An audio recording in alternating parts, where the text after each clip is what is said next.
OOCS Into a Wider Galaxy, Part 191, The Buzz on the Spin. He crouches down but is still watching through the hole as the tiny child looks up at him with fear. "I'm not going to hurt you. The child fires off the laser again. But while they may have the speed of a rabbi's, they don't have any accuracy. The shot is wide. Most guns have small bumps on the end of the barrel. Line it up with the grooves, and that will help you aim." He offers and sees the little child start examining the weapon. Not all of them do, though, but they're the most common type of inbuilt sight. "Inbuilt sight?" the child asks, too young for him to tell if it's a boy or girl. "A sight on a weapon helps you aim. Generally, if you line them up right, then you're aiming right at whatever you're," Hoagie explains before the laser pistol is snapped up, and a clean shot blasts through the hole and hits his left cheek. There is a profound silence as he is completely unhurt. Then a high-pitched tone of fear starts making its presence known from the child as they realize just what that means. "Don't eat me," the tiny rabbi says in a terrified tone. "I don't eat people," he replies. "Let's try starting over. What is your name?" "My name is Hoagie." "Who are you?" Two big, terrified eyes staring at him is the only answer he gets. Kicking up so the blade of his foot meets the descending fist of his opponent, and he carries the momentum from the egala to turn himself into a cannonball and be launched through and into the crowd. Most of them dodge away by reflex. He rolls with his landing and springs into an acrobatic attack. Of course, a man moving around like a cannonball with a burning blue blade of plasma gets attention, and many women wisely duck, dodge, and dive to get some distance. Of course, this leads to further chaos where a few women take themselves out or are taken out by others. This is ultimately a test of endurance. He has to keep his focus long enough and sharp enough to stay in the contest until the chaos subsides enough for him to take others out.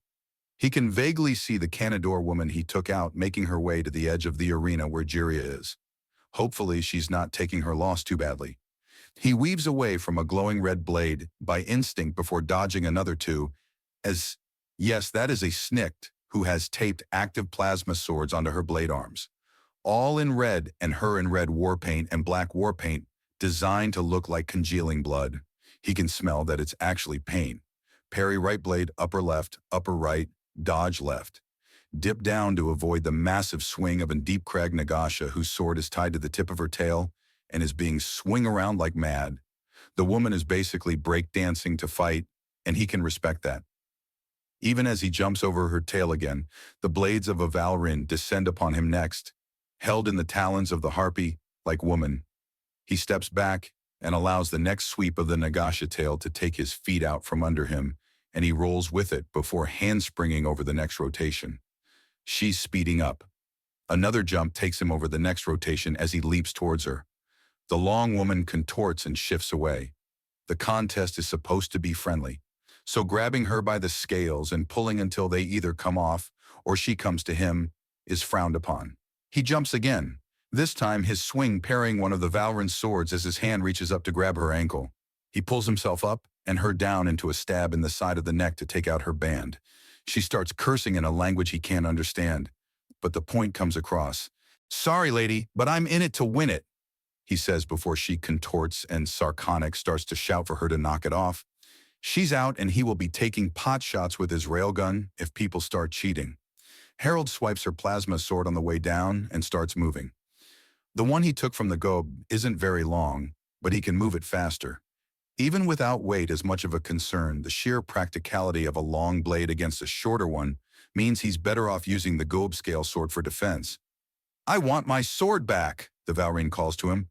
"After the fight," Harold calls back, as he uses one blade to create a gouge in the floor and wedges his foot into it so he can straight up stop and counter the incoming blade from the Nagasha who started her breakdancing again. He destroys the flow of her spinning attacks and then dashes at her with a pair of stabs. He turns into a number of slashes as she slithers away, and he's forced to abandon the attack as a Lyrak descends upon him with a blazingly bright white blade and swinging so fast she's tracing symbols into the air as she screams in a pitch so high he can hear it ringing in his ears. He deflects her sword and disrupts the attack pattern right before he kicks her, right in the stomach. She staggers back and his swords flash out. But Lerock are fast and focused. He pushes and pushes and pushes until she outright blurs to get away, and her band dissolves into ashes around her neck. Her hands fly up, and she looks shocked at how much he just pressed her, shocked at how he used her tunnel vision and focus against her, made her focus so much on dodging that she forgot the rules. "You prick," she says, and he chuckles before dodging away. There's more to do. "Hello, demon. I see that the father's side of the force has called to you," Hoagie says as the big man arrives with Kathy. "Perhaps actual names would be better, Daniel?" Demon asks, as he crouches down next to the box the tiny rabbis is refusing to come out of. "Now, Kathy, darling, keep the badge on, okay? It's a little big, but we have a scared little kid with a laser, and only you can do this." "I'll get her out," Kathy says cheerfully as she climbs down her father's arm and onto the floor. She's smaller even than the plastic box the rabbis is hiding in and waves up at the holes. "Hello in there. I'm Kathy. I'm coming in to talk." Then she scurries around the box and rushes inside. "Daddy, it's a boy, not a girl." "They're a boy?" Joseph asks, sharing a look with Daniel. "Young lady, you're too small for boys at your age. Come on out of there. We'll find another way to deal with this." Joseph says, "Little man, I know you might be scared, but the even smaller girl is the closest thing to a woman here. So if you don't like being around men, then you best be nice to her," Daniel adds. "And that was the wrong thing to say," Joseph remarks calmly. "Kathy, dear, is he pointing that laser at you at all?" "No," Kathy says. "All righty then," Joseph says, picking up the entire box and turning it slowly so that the children are inside it and the entrance is pointed up. There is a flurry of laser fire from the rabbi's boy until Daniel reaches in and covers the muzzle of the weapon. "That's enough of that now, young man. We're not going to hurt you," Daniel says as the extra arms of the little boy try to pry open his grip. Not happening. He then abandons the gun, tries to climb out of the box, and makes a leap. Daniel catches him with ease and with a touch of axiom knocks him out harmlessly. "Is he going to be okay?" Kathy asks. "I hope so. This is mine. I got this," Joseph says gently as he puts the box down and brings his daughter out to sit her on his shoulder. "You still have more to do. I've got the kid." "All right. Thank you for your help, big guy, and you too, little lady," Daniel says, passing over the child. "Hey, I'm taller than you right now," she protests. "But I got bigger arms, see?" Daniel asks, flexing after pulling up his sleeve a little. "That doesn't count. Only being high counts." "But that's not fair. Then your dad always wins. And you win him when you're on him," Daniel protests. The evil laugh from Kathy is all the response he gets in return. "All right, back to your investigations, Columbo. I've got the kid. I'm dressed like Magnum P.I., not Columbo. Do you see a big brown coat?" Daniel says, and Joseph sticks his tongue out at him as he walks away with the child. He waits for a few moments after they're gone before actually starting the investigation. "All right, back to it. Demons as thorough as they come. He'll keep me updated." He pulls at the blade lock to cross the blades of his opponents and get his own in position. The movement, the chaos, and the shifting, all the mess to stop his band from being burned. But he's still dealing with hundreds of pounds of weight and the physical force of the women pressing down on him from the angle of his swords. Then a blade stabs at his handles, and he deactivates the swords as he dives forward to roll and abandon the blade lock. He then has to jump hard to get up and over the swinging tail of the Nagasha, who's still infuriatingly in the fight. The massive blade of a Nagella begins carving through the air at him, and he reactivates the smaller Shroud while he holds it in an ice pick grip to parry it, and then ignites his other blade to pin the massive blade and simply ride it. Right into the face of another opponent, he kicks with his heel.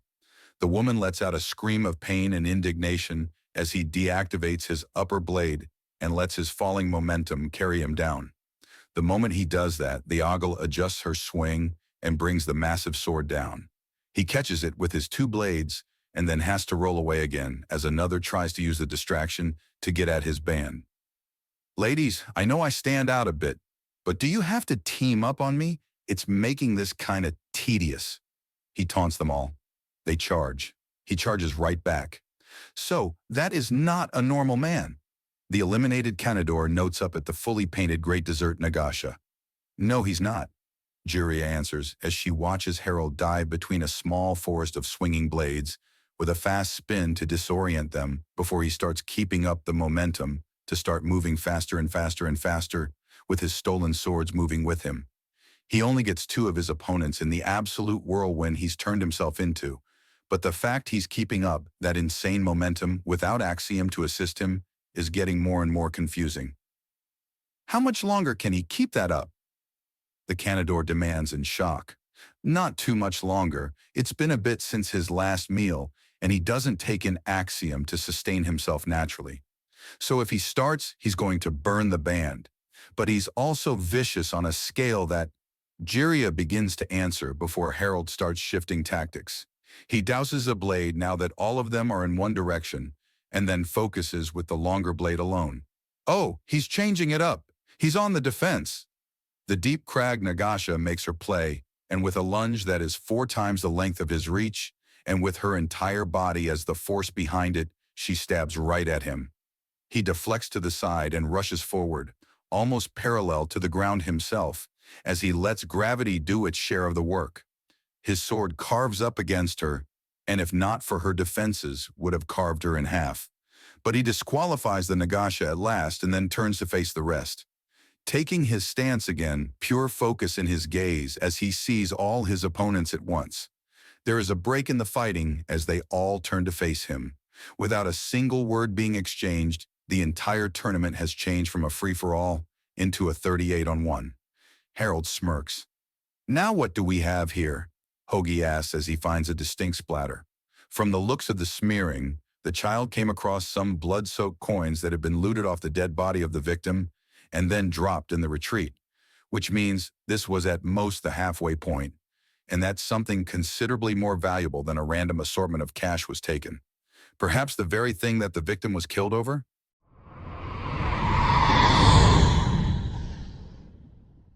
OOCS Into a Wider Galaxy, Part 192. The Buzz on the Spin. So the crazy boy's a clone? Not even a full year in development? She asks the Great Desert Nagasha and receives a nod. The man in question has decided to do an insane offensive defense by rushing in with a huge focus on parrying and countering, using the momentum and force of his opponent's swings against them, using the fact that they're near each other to interfere with their attacks and coordination. No, he's managed to halt his rapid aging, but he is also dealing with the abundant issues that many clones possess. It's part of why he is so eager for battle. His brother Herbert does not so eagerly fight, Jiria says as Harold suddenly redirects a blade he's parrying to eliminate another opponent. The sheer mass of bodies and chaos of the fight, allowing him to move unimpeded. Is he good at other forms of combat too? The Canador asks. Yes, but he's limiting himself, Jiria says as she watches. I think it's almost over. He underwent the skitterway method to stop his rapid aging. So despite his skill and will, without Axiom, fuck, Harold shouts as he gets some distance, the muscles in the left side of his back visibly cramping and contorting against his t-shirt. His stance is shifting. His legs are cramping too. Dumaya notes. Something's happening, the Canador says. He's human. They have something called adrenal glands. Basically natural combat drugs. No doubt they're dosing him well, but they can only do so much, Jiria says. I've heard of them. Everything about humans boils down to all kinds of poison. Normally a cowardly thing, but damn if they don't make it look good. She notes as whatever grace period that Harold's clear pain bought him expires and he starts to fight back, using primarily his right arm and an awkward stance as he tries to get his muscles to loosen up and move again. Yes, their insane poison resistance makes a lot more sense when you learn just how many poisons they're made of and how it all balances out. Acid in the stomach, chemicals in the blood, fluids secreted to cool them. Look how his shirt is sticking to him. He's sweating. Those girls are going to be distracted. The little browning drops of blood aren't the easiest to find, but they're traceable until he finds a shirt bunched up and thrown into a corner next to a pair of garbage receptacles. Littering on top of murder and poisoning, this just keeps piling up. He pulls down a scanner, and it reads back as having Agila on it, and he narrows it to try and find anything unusual. The victim, one Dorica Kurer, was a pure Agala going back 3 generations, at which point she has a Lopen father breaking the chain. So if there's anything other than an Agala with the barest traces of Lopen on this mess, Panceros. So a Panther woman did this? He mutters as he tags the area to delay the cleaning drones and to send a containment drone to gather the evidence for a deeper scan. He then starts scanning the area as best he can to find anything else that might lead him further.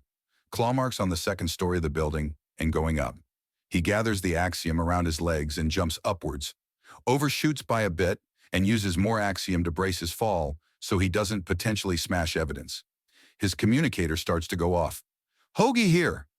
We've sobered up the bodyguard. She claims that she and her client were in that area to make some kind of deal. Whatever kind it was, she wasn't aware of. But there's a missing package. Small, hardened exterior with a lock and a handle. So a briefcase. But what about the buyer? Did she get a look at her?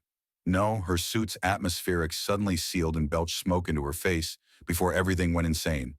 After that, reality is made of more colors than she knew existed, and making noises she never even imagined before. So unless condiments are trying to eat the station in protest over the manufacturing process of diapers, then she can't help us." "What?" "Yeah, a girl was tripping hard." "Good God," Hoagie mutters. "Well, hopefully we're not dealing with some kind of oracle deal. Otherwise, today is going from good to the weirdest yet." "You think there's actually a chance that what she said might come true? Think about how wild and weird the galaxy can be, and ask that again." "Point taken. Besides, the condiments could easily be slobes with weird chemical balances, and the protest could be an excuse for a distraction on a corporate rivalry gone weird. I hate how much sense that makes." "Don't you just anything else?" Hoagie asks. "Not currently."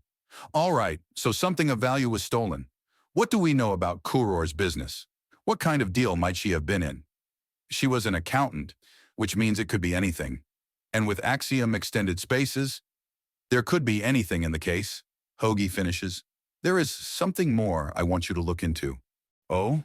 "I found traces of Panceros DNA at the end of the blood trail, and am following claw marks now. Whoever they are, they've ditched their bloody clothing, but there's so much of Dorica on it that a basic scan won't narrow it down." "Does she have any known dealings with Panceros?" Hoagie asks even as he scans the area again. He's on to something important.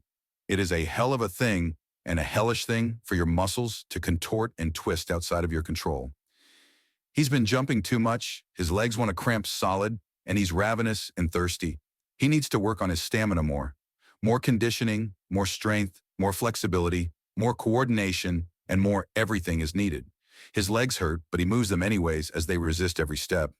His stance is locked, his left side is cramping too, but he still has his right arm. It appears that his rampage is just about over.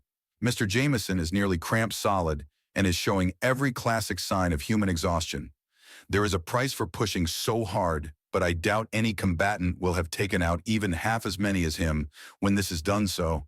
Sarkonic's voice echoes out even as Harold pulls his sword into position and catches the next blade. His left arm is stiff and has a limited range until his body stops fighting him, but he has the range of motion he needs. He brings it around and grabs onto her hand with a twist of his torso and pulls her off balance. Now she has to contend with his cramp too.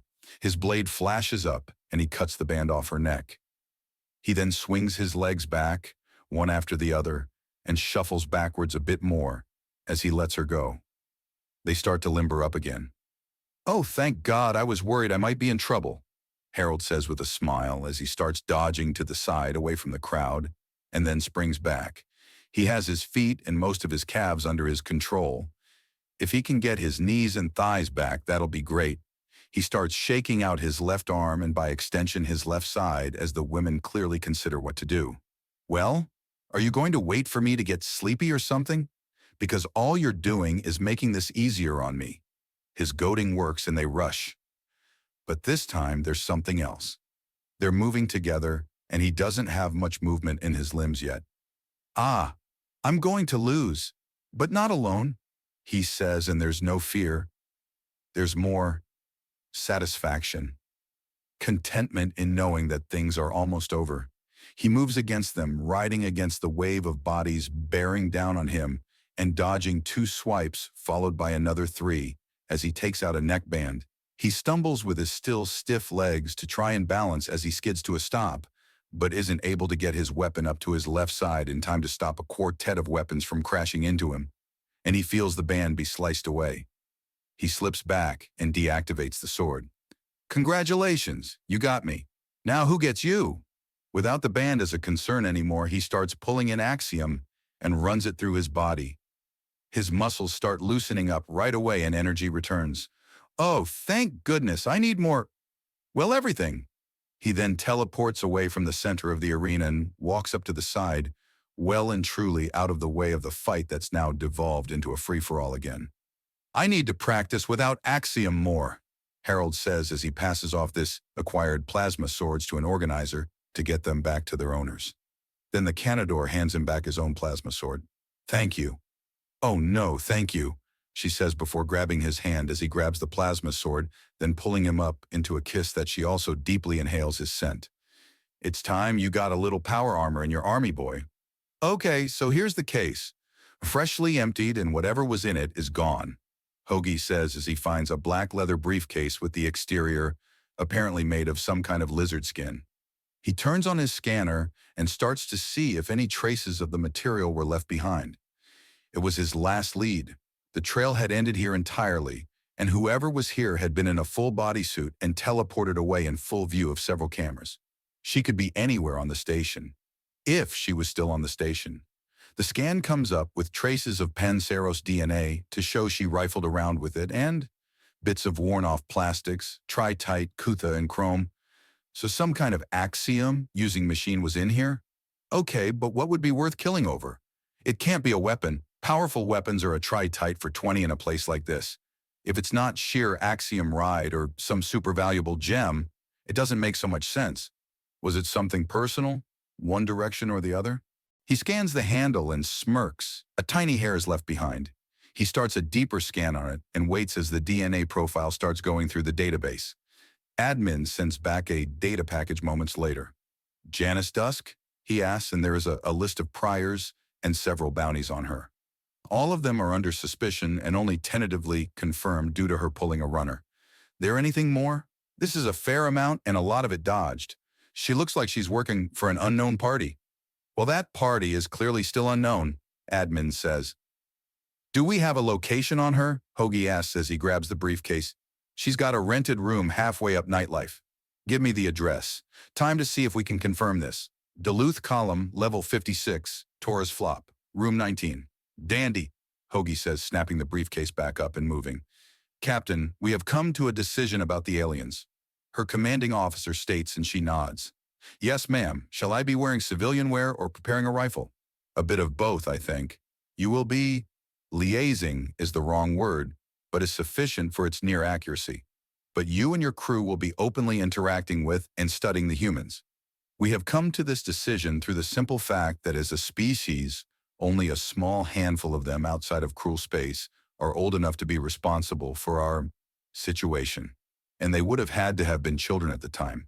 As they were as a species contained, for lack of a better term, it has been decided that the human species is to be afforded a trial period with limited interactions. Class 0 and Class 1 information may be shared with them. Anything else will require further council deliberation. Is this understood? For the sake of clarity in case of potential recent council rulings, Class 0 information is still a very bare species overview without any overall specifics to history or tactical information, she asks, and there is a nod. And Class 1 is personal information, but nothing in relation to other Vishanyan? Correct. These definitions have not been changed, her superior says, and she nods. I understand my instructions. Are there further requirements upon me? She asks. Keep safe the Vishanyan people, guard our secrets, and let not our enemies know us. They tell her, and she bows. Only in death does my service end. She replies, Dismissed, Captain. Her superiors say, and the communication is cut. And we're just letting them know us? Just like that? The council has decided, she says as she considers. Have you finished your reading? The reports have to be doctored. Your sources are suspect, her subordinate says, and she slowly turns and looks her right in the eyes. They're not? No, they're not. That's bad. And we have subject mirror and subject mother here on station. Yes, we do. We've also confirmed that they can detect us through our stealth.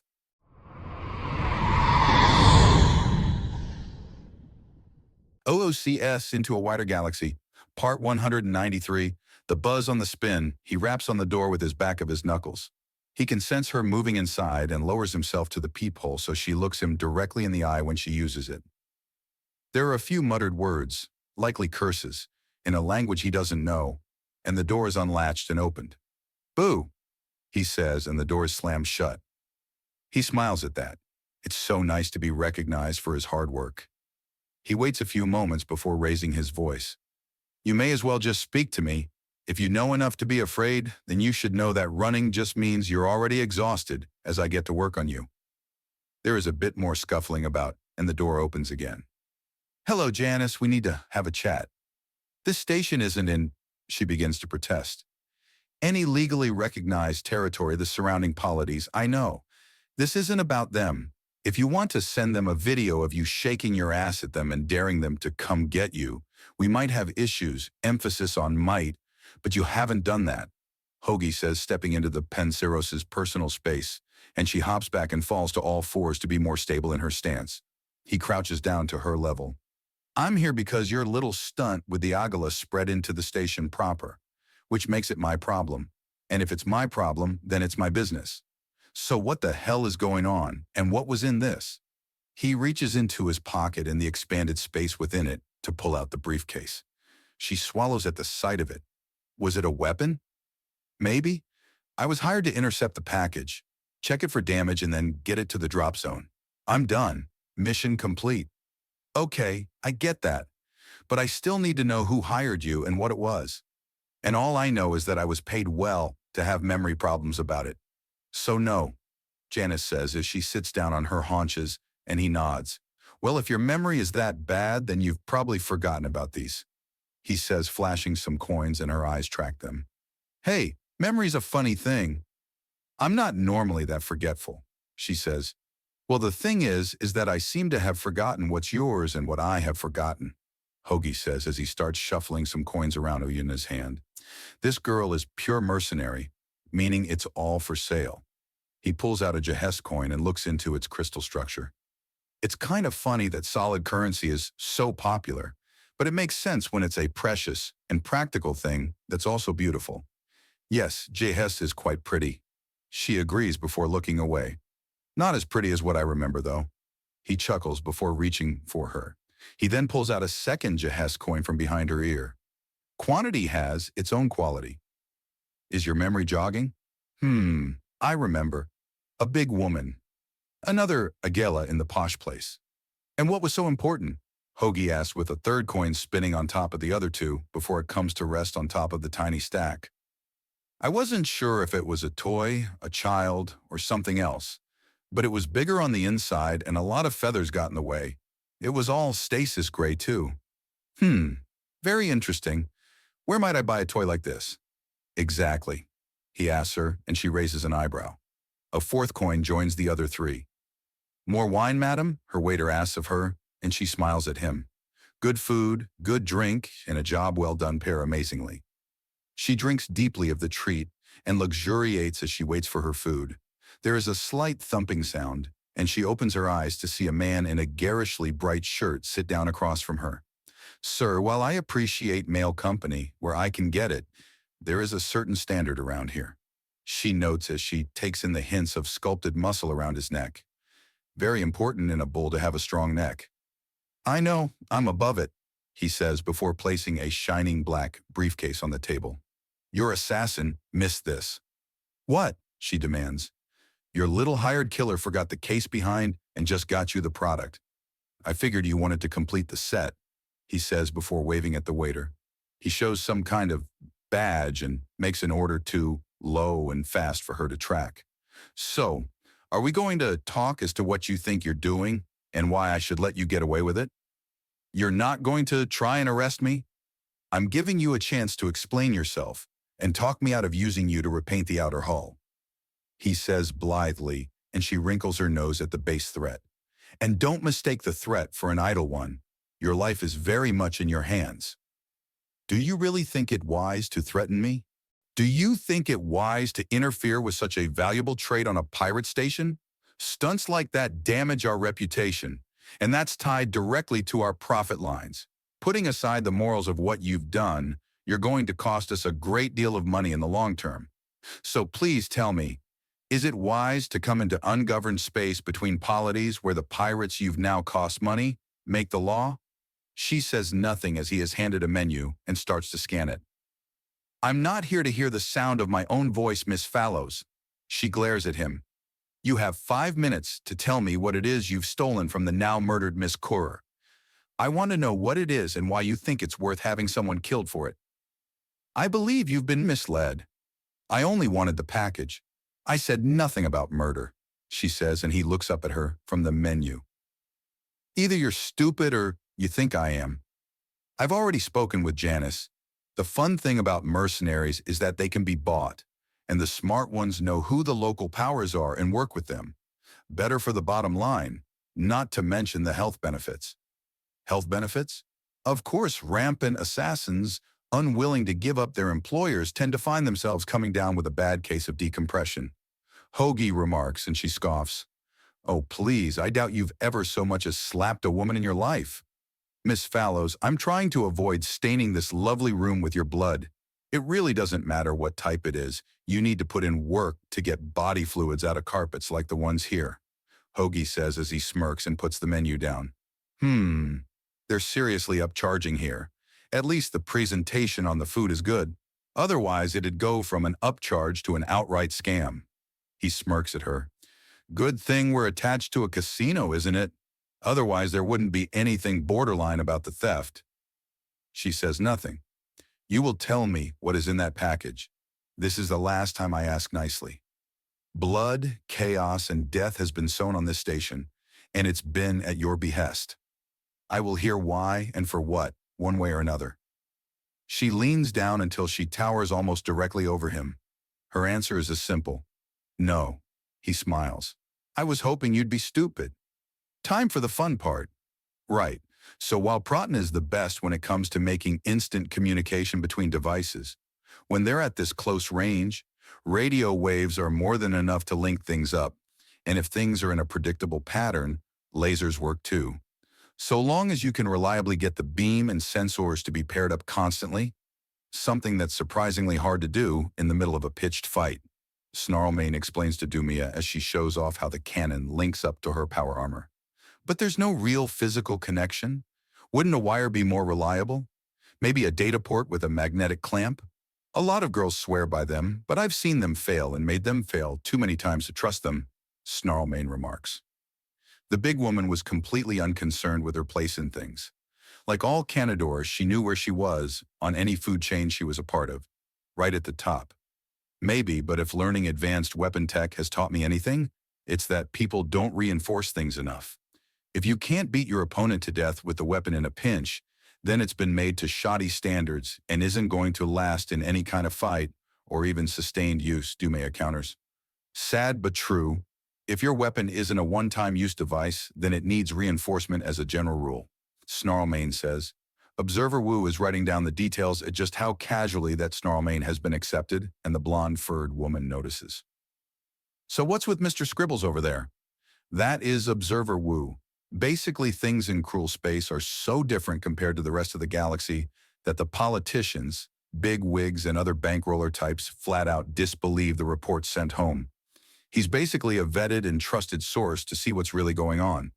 What he's been seeing is that the Undaunted have been underselling what the galaxy is like to make it easier to understand, Harold explains. Oh, that's going to go over well now, isn't it? She asks. I've seen the man drink like he doesn't want to be in this reality anymore. To say nothing of the horrifying side effects on the careers and dreams that this revelation will have on those poor, helpless politicians, Harold says with a straight face, then smirks as Snarlmane turns to look right at him. And he's all right with letting non-humans on the same ship as him? He is, mostly because he knows that the girls are tied to me, either as employees or family, and he needs some level of axiom-capable security. The crew is under some pretty wild restraints and limitations in order to be considered uncompromised by Earth. They vary from soldier to soldier, but mostly they need to stay a good chunk of the way out of the axiom unless given approval by a trusted source. Thankfully, Wu has started the process of getting them catching up. But let's be honest, if a girl of the galaxy really wants to be somewhere or know something, there's about 1 trillion ways she can get it, and not even half so many ways to stop her. Which is why he has you around. You're a deterrent. More a consequence, I can see through most infiltration methods like they don't even exist, and I have no problem tying someone up and dragging them right to the captain or Observer Wu for judgment. I've also been training up security and intelligence, as well as answering any and all questions that they care to ask, Harold explains. Some days the researchers and scientists refuse to leave him alone. Jiria notes calmly.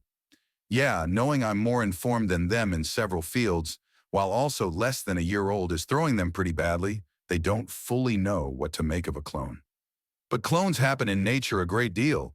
Twins are well known in all species, Snarlmane says. That's correct, but the idea is slow to sink in, Harold says, before picking up the drink can he had been draining and throwing the rest back. Right, that's a few hundred extra calories and stimulants. Anyone have anything they want to do in particular? I have an idea, Yavra says, and that is a blue-skinned woman who is perhaps 3.5 feet tall, with silvery white hair and bright glowing yellow eyes, slams into the central body of Elidris and forces her through the water. A bubble of conjured and controlled atmosphere around her. The gigantic main claws swat at her as a series of axiom-infused darts are launched at her, and she pumps her dark wings to fly away from the retaliation. Well, that's one way to have your fun. I didn't know it was possible to go into monster hunting withdrawal, Snarlmane notes. Considering that I can feel myself go into combat withdrawal after just a couple days without a brawl, I understand her situation completely. If this isn't enough, I'll rent a shuttle and see if she can't fill the void trying to fight a spaceship. What world breeds meatacks so vicious they're literally addicted to fighting Leviathan-class lifeforms? Snarlmane asks in amusement. Lacran. That doesn't narrow it down. Sure it does. Okay, yes, but not enough. I've been to 8 different worlds named Lacran, and if we count nations, stations, and ships, I've been to thousands of Lacrans. Snarlmane protests. Just a few thousand? You don't get out much, do you? Jiria teases and Uma snorts. Mind moving to the side for a moment, hubby? See a worm. Snarlmane asks, and Harold steps out of the way with a big smile on his face. Snarlmane then dives onto the already ready Uriah and Uma. So does this make me the calm and reasonable one? Dumaya asks. By default, no less, Harold agrees.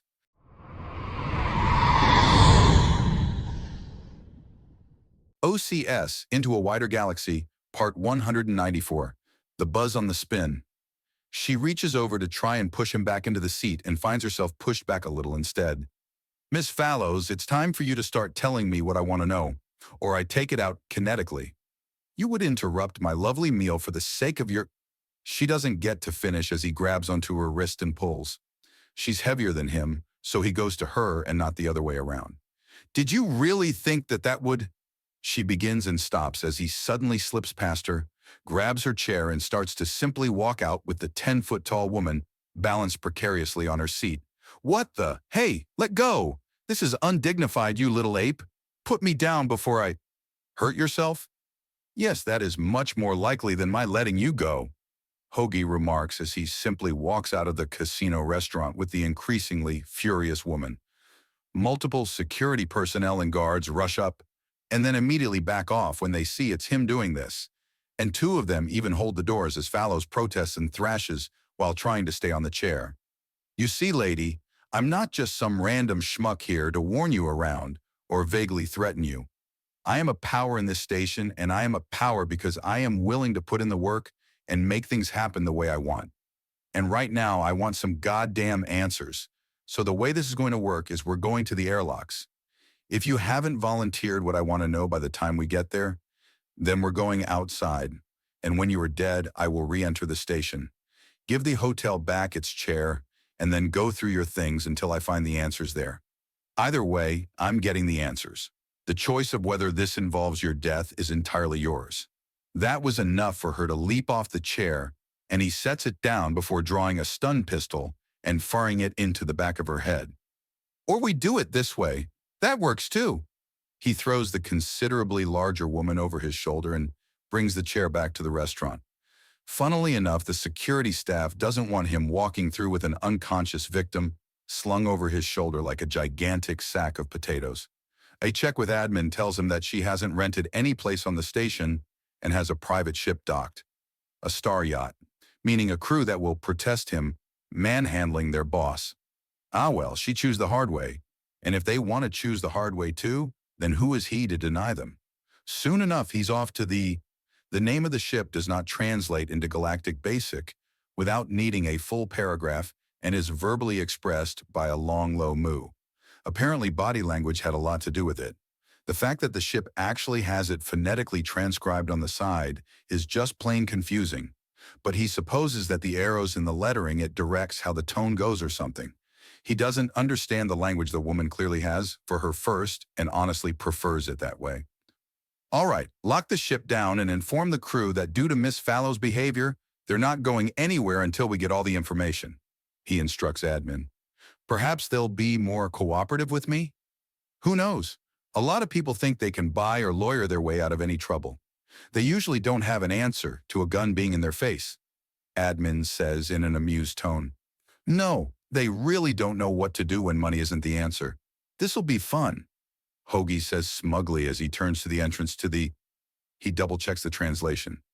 "The automatically assumed and implied greatness inherent in the divine cow's form evidenced within this most mighty and magnificent of my most humble of vessels." He blinks a bit and rereads that absolute word salad of nonsense. "I swear to God, there's more than one contradiction in that name." "Not in the original language, there's not," admin says. "I think the term is humble bragging.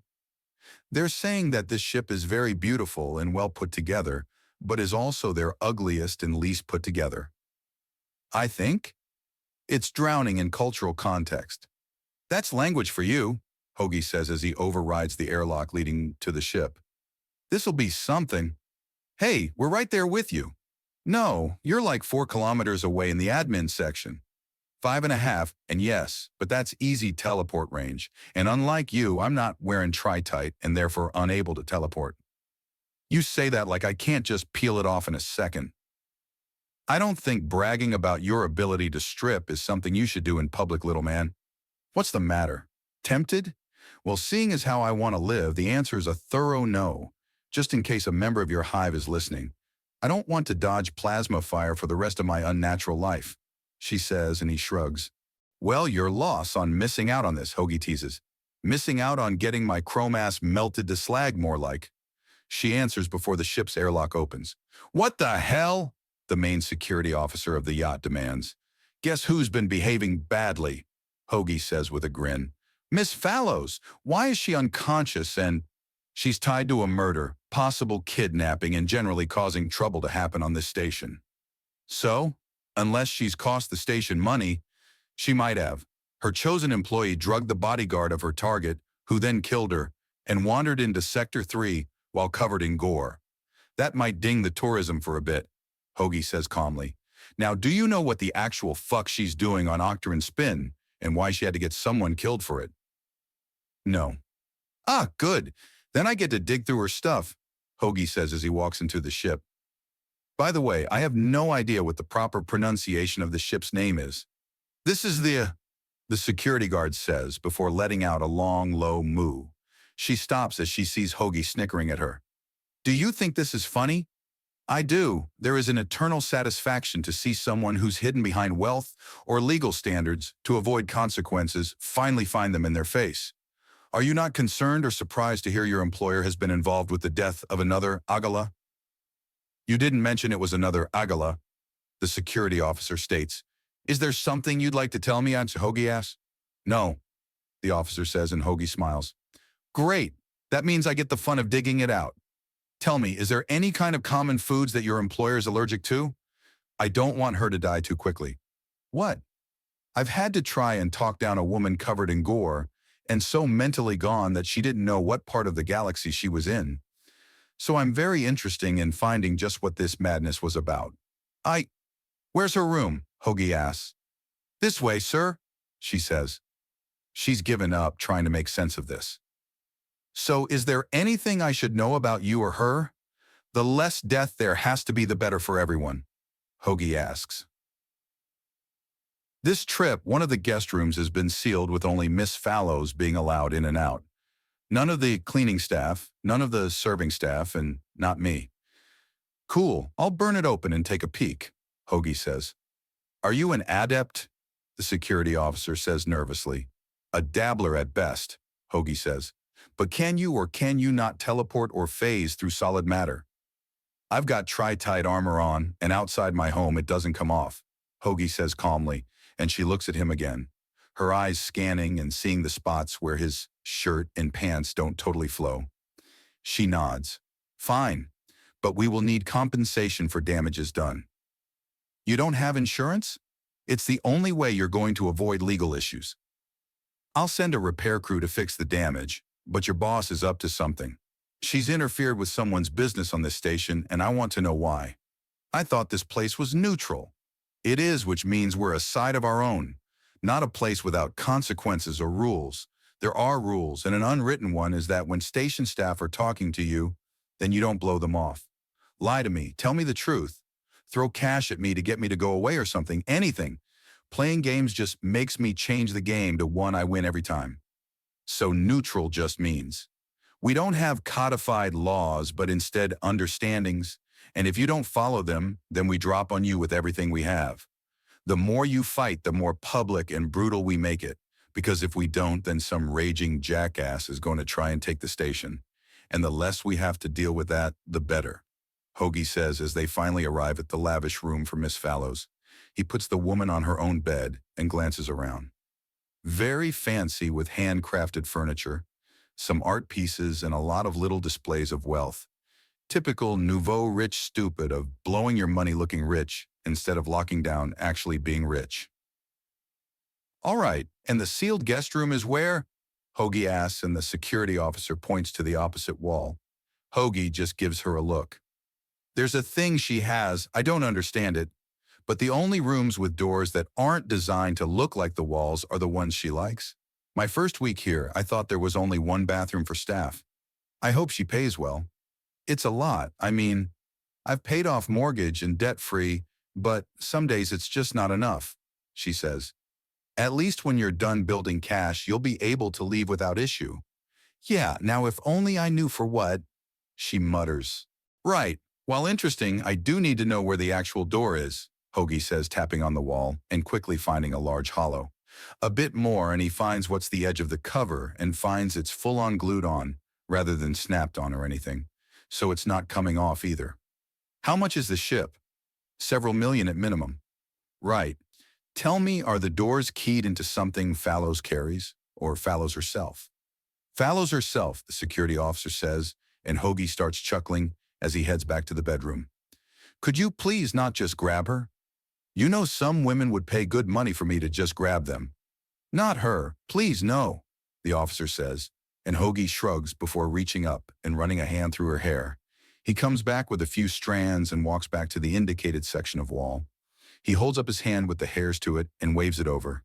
Nothing. So he heads back to Miss Fallows and pulls out his communicator to detect anything broadcasting. She has an implant, he mutters before opening the line to admin. Hey, I need a spoofer. Can you be a friend? Hold on, admin says. A spoofer? Those are… Wait, not here they're not. No laws means nothing's illegal, Hoagie says before his communicator starts blinking, and a 6-inch long piece of metal with a scanner on one end and 6 inactive lights is suddenly on top of it. He takes the spoofer, turns the dial on the butt to scan and scans over the still unconscious Miss Fallows. I'm surprised you're not stopping me. I'm here to protect the ship and the people in it, not get into a fight with recognized port authorities. Until you pull a weapon on someone, steal from us, or damage the ship in some way, I'm not supposed to do anything, the security officer says before grinning. In fact, it's in my revised contract that I'm only to interfere in very specific circumstances. You tried to do your actual job and she got pissy, didn't she? She did, the security officer says as Hoagie's spoofer has 4 lights of 6 light up along the device. He then switches the spoofer's dial to project and walks up to where the hidden door is. He presses the first light and it starts blinking, but nothing happens. So he presses the next one. Nothing happens. It's not until he has all 4 signals detected being spoofed that the door decides to open. Please, please don't leave that on the ship for some port authority to find and lose their mind over, the officer states, and Hoagie turns to her. I hadn't even considered that, actually. Great, I'm worse than a pirate. No, too easy. He remarks at that as he steps in the room and looks around. He then looks up and finds a tiny figure staring back from the top of an Agella-sized wardrobe. Hello? Hello, the small child says. The head makes them look like a human 6-year-old, but the fact that 2 left wings are dangling over the side tells him the child is very much not human.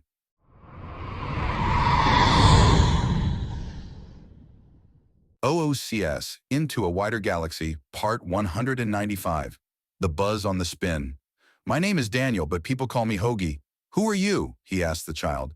Why do they call you Hoagie? The child asks. I asked a question first. Who are you?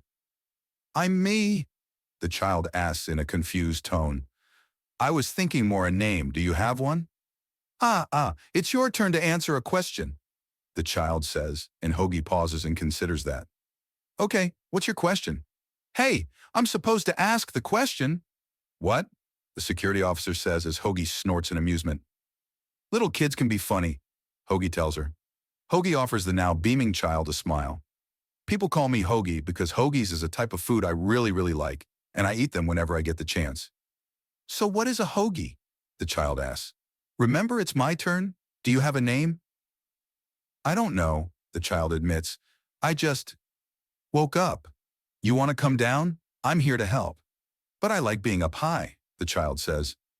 Oh, that's fine, but I'm going to need to ask a whole heck of a lot of questions to really help you. Why? Because if I don't know what's going on and why, I can't make it better, Hoagie says, and the child blinks. Make what better? Whatever's happening, Hoagie says as he walks up to the wardrobe. As he approaches, there is a slight fluttering from the child, and they reveal 2 more wings for a total of 4. Please tell me you have clothes on. Yeah, I'm not supposed to be naked, the child says, and Hoagie nods. Good. What do your kind eat? Are you hungry? Meats and plants? The child asks as they stand up fully rather than crouch down. At his full height, Hoagie can see the child is wearing only a pair of pants and his underwear is tight enough to show it's a little boy. A little boy with a pair of wings out the back and another pair of wings out the hips. Not something that Hoagie is familiar with. Right, well, that's not enough clothes. Come on down and let's get you more clothes and some good food. Do I have to? He asks. Eventually, there's no food up there, is there? No. Well then, how are you going to eat? Hoagie asks. I don't know. My mom is a very good cook and owns a restaurant. Want some of that? Hoagie offers. What kind of food? Roasted meats, fried and breaded meats, all kinds of well-made tubers and vegetables, cooked in ways they come out crispy and tender at the same time. She also makes all kinds of sandwiches. Does she make? The child then chuckles. Hoagies? Hoagies are a type of sandwich, Hoagie says with a grin. So, your favorite? The child asks and he nods. There is a pause before the tiny child throws himself off the wardrobe and flutters down onto Hoagie, who catches him with ease, and he then has the little man stand on the bed, which brings him to about chin level on Hoagie. Yep, a delicious roll, sliced in half and piled high with meats, veggies, and all the fixings. A meal by itself, but with some chips or fries on the side and a good drink, and it goes from good to perfect, Hoagie says as he pulls out a spare shirt from a small pouch on his left side. Now, we're going to have to cut some holes in this for you, but this shirt should keep you better covered. You're okay with it being damaged? The child asks. I have extras, and you need it more right now. Hoagie answers before glancing over his shoulder at the security officer. Is there going to be any problem with this? He's not on the crew manifests or anything, so technically he's a stowaway, meaning he shouldn't be on the ship. That's a level of bothering by the book that can see someone fired, Hoagie says as he pulls out his communicator. Here's a contact for you. If you just go with basic guard duties, then nothing in the Undaunted should be too onerous for you. Likely pays better, and we have a culture that if you can honestly tell a superior they're being an idiot, then they'll take it and try to improve. She brings out her own communicator and brings it close to her own. The data transfers and she nods. Should I tell them your name? Tell them you were recommended by Daniel Eastman. You also have my contact in there. You haven't been giving me hell and have been outright helpful, so if your employer decides to throw you off or fire you, then I can get you to Zalwar and the Undaunted training center there. Might look it up either way, she muses. Also, you couldn't spot it from your angle, but there's something on that wardrobe. She steps around and pulls off a device and brings it down. I climbed out of that, the child says. Did you? Hoagie asks as he finishes cutting the holes in the back of the shirt.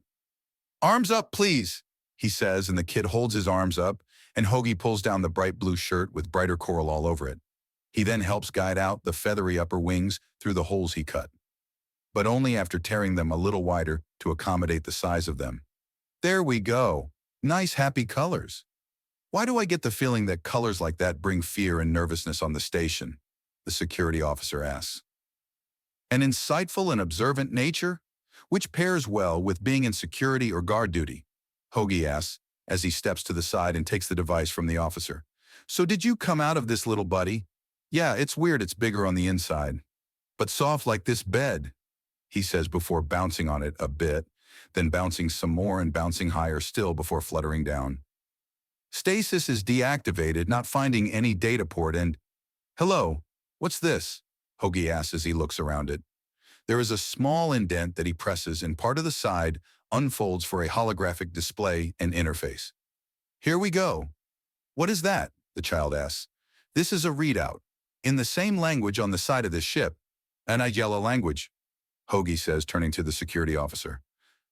Fine, but if anyone asks, this is under duress, she says, taking the device. I threatened you with gruesome death, Hoagie says blandly, as he draws a gun and rests it on her shoulder. Really? If someone walks in, I can sell the bit, he says. What? The child asks. Adults being confusing, don't worry, Hoagie says with a smile. Do adults confuse other adults? He asks. All the time and often for fun. That explains a lot, the security officer says, and Hoagie chuckles. All right, what we have here is a very comprehensive readout and a very gentle partial mental upload. Our young friend here is a very carefully made clone with a lot of general knowledge, but several noted faults in the mental download. You are... Oh. What oh? Hoagie asks. He's a clone of Darrin Gulwin, she says, and Hoagie places the name immediately. Celebrity culture is a loud thing, and just walking in the station lets you hear all sorts of things. The Gulwins are a wealthy family, and there was a hostage situation that had turned into a total mess. Darrin Gulwin was the casualty, and the entire organization responsible had been exterminated. But why was the child? Was this package due to a Lacran system on the periphery? In wild space even? Hoagie asks. What? Can you check for the word Lacran in your language, however it's spelled? Hoagie asks, and she gives him an odd look, and then puts it in. It does come up, including the words experimental treatment? She asks, and Hoagie turns to child before sighing. Do you know what this is about? It's technically classified, but it's also clearly known to other parties. What were they planning? There's a Lacran system that has some unique properties to it at the moment. Some of the brightest minds in the galaxy are looking to replicate and mass-produce what makes it unique, but it's still a work in progress. What kind of property? That's what I'm not allowed to say, but needless to say, I know what they want, and now I don't know what to do, Hoagie says. Before anything else can be said, there is a sudden bellowing moo and snorting sound as Miss Fallows wakes up. There are some sounds of confusion, and Hoagie adjusts his grip on the gun and makes sure it's against the head of the security officer.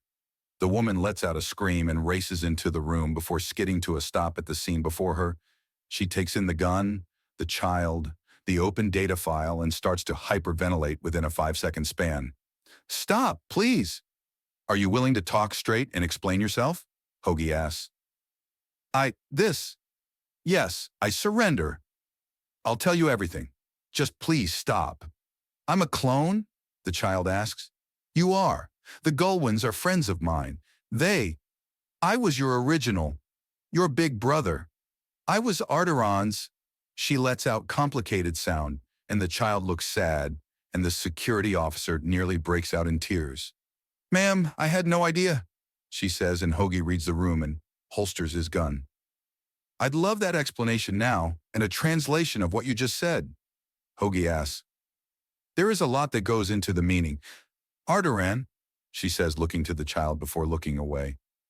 It's old cultural, very old. Arteran I loved like my own. I'm a businesswoman. I never married. Built my fortune from nothing. The Gullwins, they were the ones that gave me the help I needed to do it. I owe them everything. And now someone is trying to shatter their faith and... Are you human?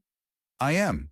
If this is about the rumors surrounding Lakron and the primal Earthani, a moth that brought himself back to life through a clone, she says slowly, looking to the child. If you're a friend to the family, why are you opposed to this idea? Hoagie asks. It's not their idea.